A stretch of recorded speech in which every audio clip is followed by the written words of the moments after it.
ഒരു വീട്ടിലേക്ക് സമ്പത്ത് കൊണ്ടുവരുന്ന പ്രധാന നിർമ്മിതികളിൽ ഒന്നെന്ന് പറയുന്നത് ആ വീടിൻ്റെ കിണറാണ്. ഒരു വസ്തുവിനെ സംബന്ധിച്ചിടത്തോളം ആദ്യം നമ്മളൊരു ഭൂമി വാങ്ങിച്ചു കഴിഞ്ഞാൽ ആ ഭൂമിയുടെ വടക്ക് കിഴക്ക് ഭാഗത്ത്, അതായത് മീനൻ രാശി എന്ന് പറയും, അവിടെ ഒരു കിണർ കുഴിച്ചിട്ട് ആ കിണറ്റിൽ നിന്ന് വെള്ളം എടുത്തുകൊണ്ട് നമ്മൾ വീട് പണികൾ സ്റ്റാർട്ട് ചെയ്യൂ. എത്രയും പെട്ടെന്ന് ആ പണി കംപ്ലീറ്റ് ചെയ്യുകയും ചെയ്യും.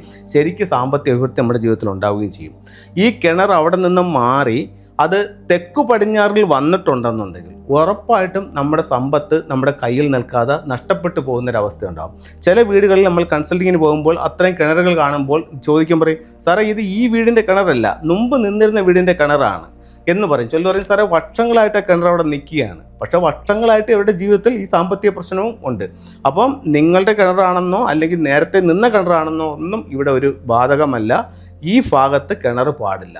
സൗത്ത് ഈ വെസ്റ്റ് ഭാഗത്ത്, അതായത് കന്നിമൂല ഭാഗത്ത് യാതൊരു കാരണവശാലും കിണർ പാടില്ല.